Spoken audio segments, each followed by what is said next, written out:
तो बच्चों क्लियर सुनाई दे रहा है? जय हिंद, मैं हूँ रविंद्र सर और आप जुड़ चुके हो जॉय फिजिक्स से, जिसमें हम करेंगे फिजिक्स को एंजॉय।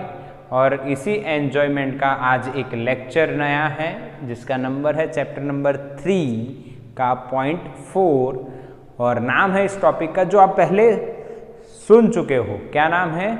Ohm's law. यस और नो? तो स्टार्ट करते बच्चों, समझते हैं ओम्स लॉ और ये क्या हमें समझा के जाएंगे आज ओम बाबा जो आएंगे और हमें कुछ बढ़िया समझा के जाने वाले हैं। तो बच्चों ओम्स नाम के साइंटिस्ट के एक्सपेरिमेंट की चर्चा करें उससे पहले मैं आपको एक बात बताता हूँ, आप मुझे बताना कि इसमें क्या हो रहा है। मान लो आपने देखा होगा लाइट कभी कभी डिम आती है कि नहीं? तो हम ऐसा कहेंगे कि वोल्टेज कम हो रहा है। वोल्टेज कम हो रहा है तो करंट भी कम होता है। और कभी कभी वोल्टेज बढ़ जाता है। मान लो ऐसा कहीं हुआ नहीं है, कई बार होता है पर आपने नोटिस नहीं किया होगा। वोल्टेज बढ़ जाता है तो करंट भी बढ़ जाता है। ऐसा नोट किया है हम सभी ने। समझ में आ रही है ना मेरी बात? डिम होती है लाइट तब वोल्टेज घटा तो करंट भी घटा, पंखे की स्पीड कम होती है। फिर उसी दौरान अगर वोल्टेज बढ़ता है तो करंट भी बढ़ता है। ये भी आपने नोट किया हुआ है। ठीक है बच्चों? तो ये सब हम बातें नोट कर चुके हैं, हमें पता है, प्रैक्टिकली भी पता है और थियोरेटिकली भी आपको पता है। स्टैंडर्ड नंबर 10 में आप ये देख चुके हो। तो चलो स्टार्ट करते हैं, समझते कि ओम्स लॉ है क्या। तो भाई ओम्स नाम के हमारे जो ओम नाम के जो हमारे साइंटिस्ट हैं उन्होंने बच्चों एक कंडक्टर लिया और उसको पोटेंशियल डिफरेंस अप्लाई किया, बैटरी से कनेक्ट किया V और यहाँ पे एक स्विच। ओके, इसको ऐसे सेट करेंगे, ऑन करेंगे तो करंट फ्लो होगा। ठीक, अब क्या हुआ, उन्होंने ये एक्सपेरिमेंट जब परफॉर्म किया तब अलग अलग टेम्परेचर पे किया। अलग अलग किस पे किया? टेम्परेचर पे किया। मान लो यानी उन्होंने ये एक्सपेरिमेंट किया तो जब टेम्परेचर चेंज हुआ तब बात अलग हुई, पर मान लो एक टेम्परेचर फिक्स कर दिया उन्होंने T1 टेम्परेचर पे। T1 टेम्परेचर पे उन्होंने देखा I और V एक दूसरे के प्रोपोर्शन में थे। I is proportional to V और V is proportional to I। But यहाँ पे उन्हें जो रीडिंग मिल रहे थे वो मान लीजिए एक दूसरे के प्रोपोर्शन में थे। बट उन्होंने देखा कि टेम्परेचर जैसे इंक्रीज हुआ तो रिलेशन तो मान लो V is proportional to I है, बट इसमें जो वैल्यू थी वो इस रिलेशन में मिली नहीं, यहाँ पे नहीं मिली, T2 टेम्परेचर पे नहीं मिली। समझ में आया मैं क्या कह रहा हूँ? सोचो, मैं एक एग्जांपल दे रहा हूँ। यहाँ पे वोल्टेज और करंट की बात करें, यहाँ पे 0.1 वोल्ट रखा, 0.2 वोल्ट रखा, 0.3 वोल्ट रखा। यहाँ पे हमें 1 मिली एम्पियर मिला, मान लो सपोज कर लो 2 मिली एम्पियर मिला, यहाँ पे 3 मिली एम्पियर मिला, ये रिलेशन मिला। ठीक है, अब उन्होंने टेम्परेचर को बढ़ा दिया, या दोपहर का टाइम होगा। ये एक्सपेरिमेंट उन्होंने मॉर्निंग में किया था और अब जो टाइम है वो इवनिंग का टाइम हो चुका है, या आफ्टरनून ले लो, टेम्परेचर बढ़ गया। गर्मियों के दिन हैं और टेम्परेचर बढ़ गया। अब उन्होंने इनपुट में वोल्टेज 0.1, 0.2 एंड 0.3 यही रखे, कोई चेंजेस नहीं किया। तो अगर ये रिलेशन मेंटेन हो रहा है तो यहाँ पे करंट भी वही मिलने चाहिए थे जो सुबह मिल रहे थे। बट दोपहर आते आते वैल्यूज यहाँ पे 0.8 मिली एम्पियर हो गई, यहाँ पे 1.5 कुछ मिल गया, चलो सपोज कर लो, या 1.6 हो गया। ठीक है, और यहाँ पे 2.4 मिली एम्पियर हो गए। यानी relation is proportional to I ही है, V is proportional to I और I is proportional to V है। बट बच्चों कुछ ऐसा चेंज हुआ, देखो वैल्यूज चेंज हो गई, करंट घट गया, टेम्परेचर बढ़ने से करंट घट गया। समझ में आई मेरी बात कि नहीं? बताइए मैसेज करके। यानी I is proportional to V उन्हें मिल रहा था, उन्होंने वोल्टेज बढ़ाया करंट बढ़ाया, वोल्टेज बढ़ा करंट बढ़ा, वोल्टेज घटा करंट भी घटा, तो प्रोपोर्शन रिलेशन मिल रहा था। बट जब बच्चों टेम्परेचर चेंज हुआ तो ये रिलेशन तो प्रोपोर्शनल ही रहा, बट वैल्यू ऑफ करंट अब थोड़ी कम हो गई। तो अगर ये बात उन्होंने नोट की तो उन्होंने डेफिनेशन कैसे, लॉ कैसे बनाया, ओम्स लॉ कैसे बनाया, हाँ समझना, अंडर सर्टेन फिजिकल कंडीशन,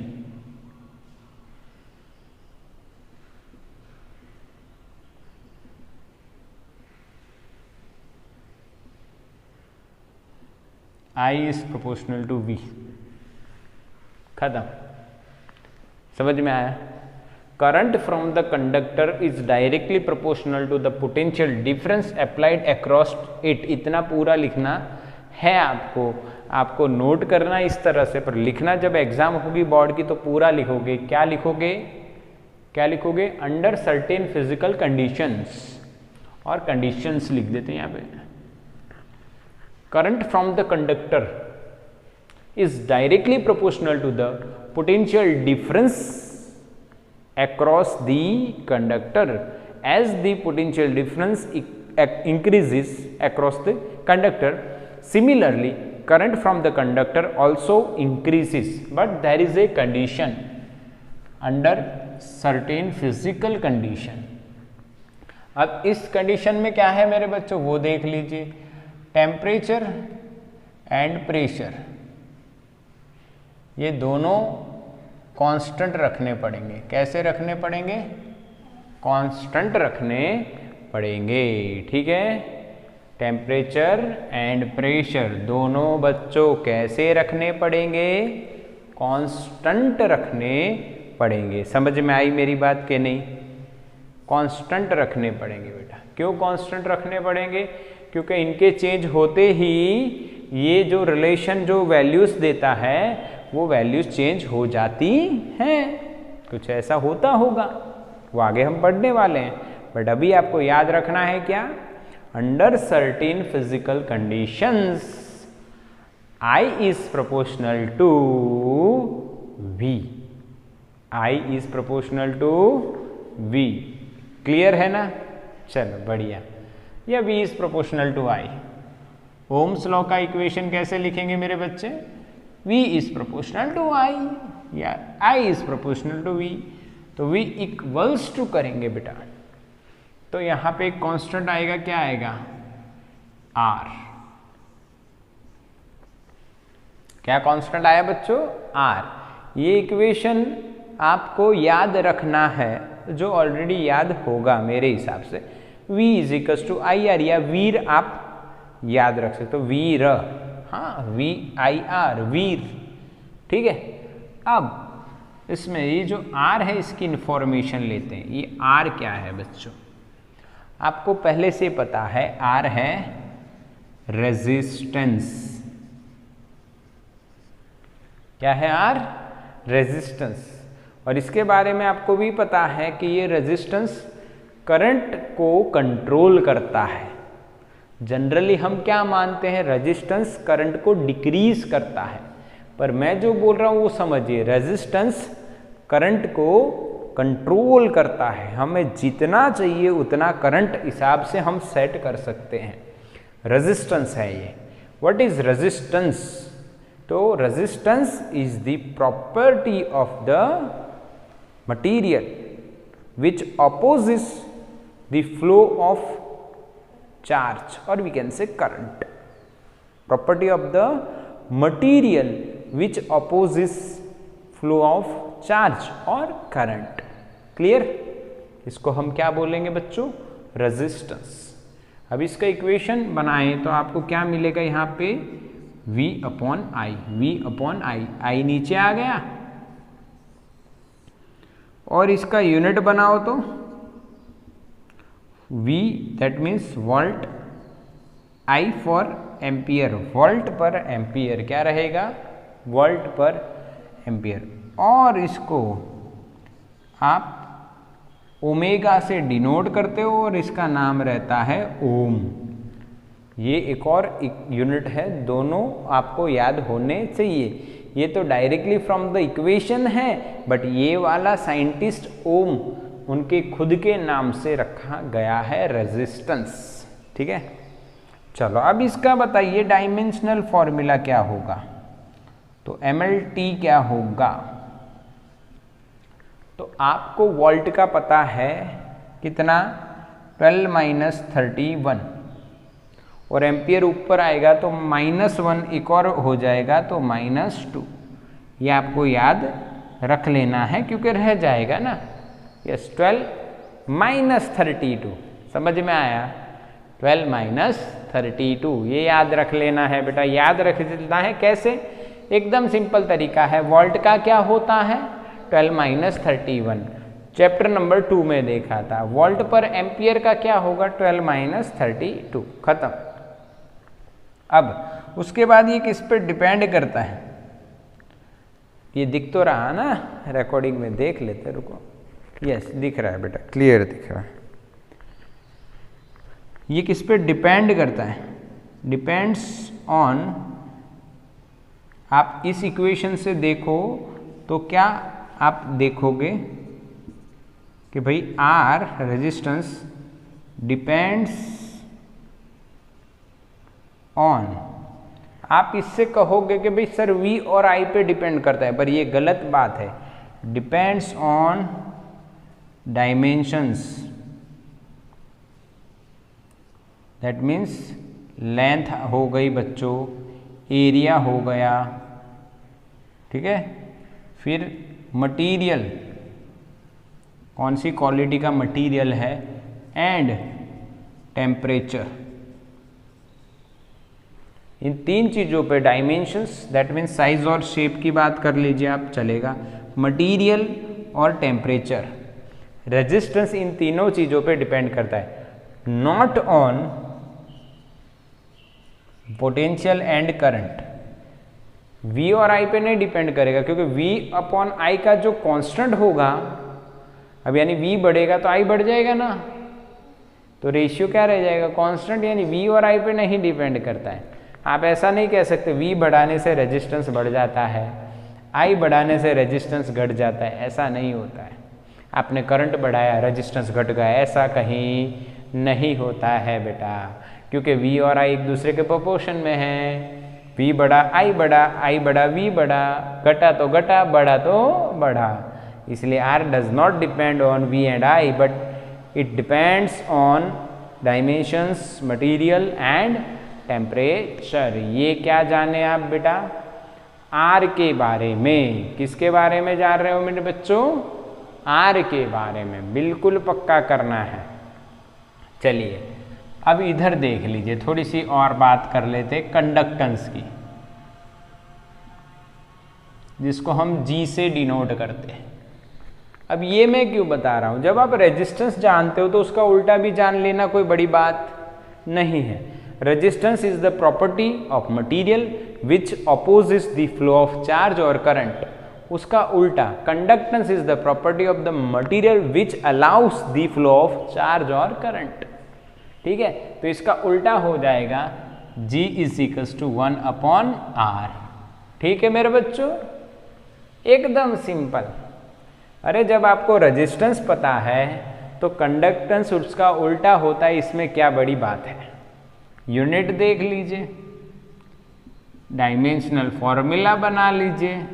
अच्छा एक और बात, ये स्केलर या vector, resistance, resistance scalar quantity है। कैसी क्वांटिटी है,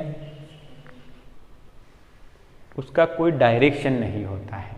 चलो यूनिट, यूनिट क्या रहेगा, तो भाई ओम का उल्टा, इसको बोला गया बेटा मो, और आप इसको S भी लिख सकते हो जो साइमन है, हाँ के ना, कैपिटल S भी लिख सकते हैं। ओम के उल्टे को मो बोला जाता है, ये ओम का उल्टा। दूसरा एम्पियर पर वोल्ट भी लिख सकते हो कि नहीं यूनिट में, और एक और लिख सकते हो एम्पियर पर वोल्ट, और आप ओम लिख के उसके ऊपर -1 भी कर सकते हो, ओम का उल्टा मो। ठीक बच्चों, समझ में आ रही हैं चारों चार बातें या टफ लग रहा है? सर ये तो क्या पढ़ा रहे हो, नींद आ रही है, सोना है क्योंकि दोपहर का टाइम है, अभी बढ़िया बारिश हुई है और कितना एकदम सोने जैसा माहौल है। पर सोना महंगा पड़ता है भाई ध्यान रखना, सोना दोनों तरफ से महंगा है, ये वाला सोना भी महंगा है, अभी वो वाला भी। इसीलिए जगो और पढ़ाई करो, ठीक है। अपने गोल को सेट कर रखा है तो हमें पढ़ने में कोई दिक्कत नहीं है बेटा। चलो डायमेंशनल फॉर्मूला की बात करते हैं। डायमेंशनल फॉर्मूला क्या होगा बेटा? उल्टा तो लिखना आता है ना, उल्टा करना यानी जो प्लस है उसको माइनस करना है। यस, मुस्कान का आंसर आ गया। सर उल्टा पुल्टा कर दीजिए ना। मुस्कान का आंसर सबसे पहले आया, सर उल्टा पुल्टा कर दीजिए। बाकी हिसाब तो आपको समझ में आ ही रहा है ना। रेजिस्टेंस हो गया, कंडक्टेंस हो गया, ओम्स लॉ हो गया। पर इस सारी कहानी में V is proportional to I होता है, टेम्परेचर प्रेशर कांस्टेंट रखना है। इस कहानी में एक क्वेश्चन घर कर गया मन में, ये वाला।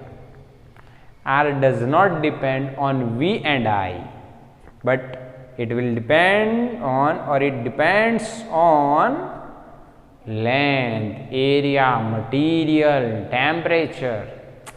तो बारी बारी से जानेंगे, पर लेंथ और एरिया आज जरूर जानेंगे। तो इसका स्क्रीनशॉट ले लो बच्चों जल्दी से। तो मेरे बच्चों V और I का रिलेशन अपने ओम बाबा ने जोड़ दिया। सब कहते हैं जोड़ियाँ ऊपर वाले बनाते हैं, हमारे ओम बाबा ने जोड़ियाँ ऐसे ही बना दिए। हाँ यस, क्या हुआ? कंडक्टेंस समझ में आ गया ना पूरा? यस, सिंपल ना। अब हम क्या करेंगे पता है? ये वाली लाइन को थोड़ा सा समझेंगे। इसमें ये आपको अभी देखने को मिलेगा कि भाई R किस पे डिपेंड कर रहा है? लेंथ और एरिया पे कैसे डिपेंड करता है। तो देखते हैं बच्चों, एग्जाम्पल से समझते हैं। एक बढ़िया वाला,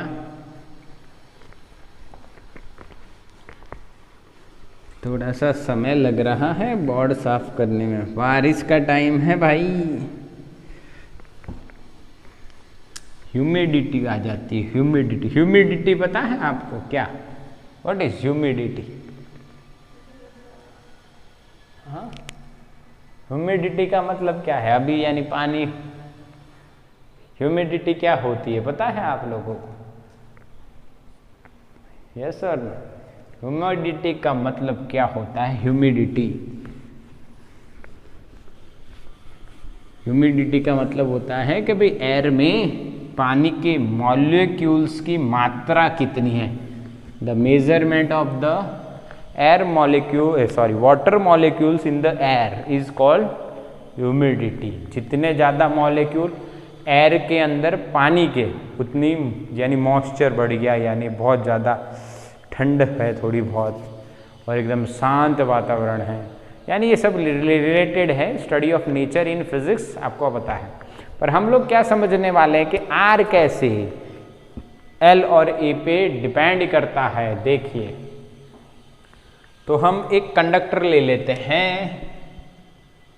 इस कंडक्टर का शेप बिल्कुल सिंपल रखते हैं। ये कौन सा शेप हो गया बेटा? क्यूबॉइड, यस और नो? अब इसके अंदर करंट जा रहा है, इसकी लेंथ मान लो L है और इसका एरिया मान लो A है। इसका पोटेंशियल बेटा V है। क्या मेरे बच्चों को समझ में आई मेरी बात? यस बिल्कुल। Length L, area A, potential V, current I, और अब आप लिखने वाले उसका resistance V upon I। V by I होगा ना, V और I आपको पता है, तो रेजिस्टेंस क्या हुआ? V by I। अब हम क्या कर रहे हैं? हम लोग लेंथ को बढ़ा रहे हैं। अगर लेंथ बढ़ा रहे हैं तो क्या रेजिस्टेंस सेम या चेंज, देखते हैं मेरे बच्चों। कैसे पता चलेगा? ये एक कंडक्टर है जिसकी लेंथ L है, दूसरा इसके साथ और लगा दिया सेम लेंथ का L, तो लेंथ हो गई डबल पर एरिया रहा A। ठीक, अब देखो करंट कितना एंटर हुआ I, सीरीज में करंट सेम रहेगा, यहाँ पे पोटेंशियल V और इसका पोटेंशियल भी V, दोनों का पोटेंशियल। यानी हम लोग क्या कर रहे हैं, ऐसा ही दूसरा एक कंडक्टर लेके उसको जोड़ दिया, उसका पोटेंशियल भी V, इसका भी V, दोनों का V है। और जोड़ा कैसे? ऐसे जोड़ा कि लंबाई बढ़ गई, लेंथ इंक्रीज हो गई, ट्वाइस हो गई। तो अब इसका जो रेजिस्टेंस है वो क्या लिखा जाएगा, ये देखो R dash V upon I, पर V अब हो चुका है 2V अपॉन क्या बेटा, करंट I।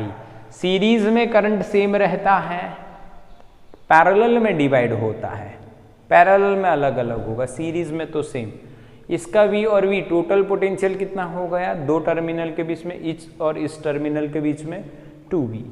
अब V बाई I तो हम क्या लिख चुके हैं यहाँ पे बच्चों, R, तो यहाँ पे क्या लिखा जाएगा 2R।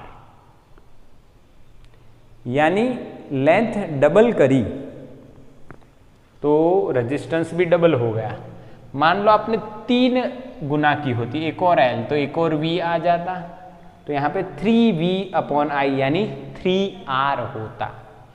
यानी यहाँ से आपको क्या जानने को मिला, रेजिस्टेंस और लेंथ के बीच का रिलेशन जो है वो डायरेक्टली प्रोपोर्शनल वाला है। कैसा है बेटा, डायरेक्टली प्रोपोर्शनल वाला है।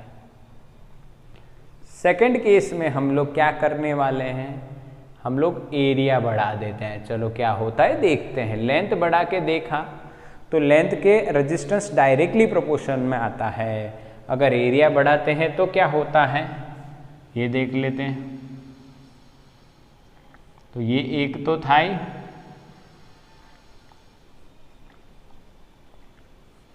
दूसरा ऊपर रख दिया। ओहो, क्या आइडिया है ना। अब देखो एरिया कितना हो गया, ये पूरा एरिया कितना हुआ 2A, लेंथ कितनी रही L, नीचे में करंट I, ऊपर में भी करंट I और पोटेंशियल कितना V। ओहो, इससे उल्टा हो गया, ये तो करंट डबल हो गया, पोटेंशियल सेम रहा। तो ये एक दूसरे के ऊपर हुए तो पैरेलल में करंट क्या रहता है, डिवाइड अलग अलग होगा, और वोल्टेज में वोल्टेज क्या रहता है पैरेलल में, सेम रहता है।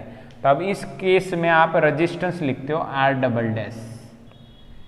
रेजिस्टेंस का बेसिक इक्वेशन क्या है बेटा, potential difference across the conductor कितना है V, and current from the conductor, इस कंडक्टर में से करंट कितना आ रहा है I प्लस I 2I। ठीक है, तो V और I का रेशियो हमने क्या लिखना है, R अपॉन 2। यहाँ पे दो कंडक्टर ऊपर नीचे रखे तो R बाई 2। अब मान लो 3 रखते तो I 3I, तो यहाँ पे 3I होता तो R बाई 3। तो इसका मतलब क्या हो गया, अगर आप एरिया बढ़ा रहे हो तो रेजिस्टेंस उसी मैनर में डिक्रीज हो रहा है। तो इसका मतलब एरिया बढ़ाने से रेजिस्टेंस डिक्रीज हो रहा है, तो resistance is proportional to 1 upon area. क्या आएगा बच्चों, 1 अपॉन एरिया। क्या दोनों बातें समझ में आई? तो R इज प्रोपोर्शनल टू क्या लिखेंगे बेटा, कंबाइंडली L ऊपर एरिया नीचे। L से डायरेक्टली रिलेशन है, एरिया से इनवर्सली रिलेशन है। तो R इज प्रोपोर्शनल टू क्या हो गया मेरे बच्चों, L अपॉन A। क्या हुआ, L upon A। Again equals to लेके आएंगे तो एक कांस्टेंट आता है जिसे रो लिखते हैं हम, और ऐसा इक्वेशन तो सर हमने 10th में देखा था। R is equals to rho L by A। Rho क्या है, कांस्टेंट। अब कांस्टेंट क्यों आए ये भी देखो।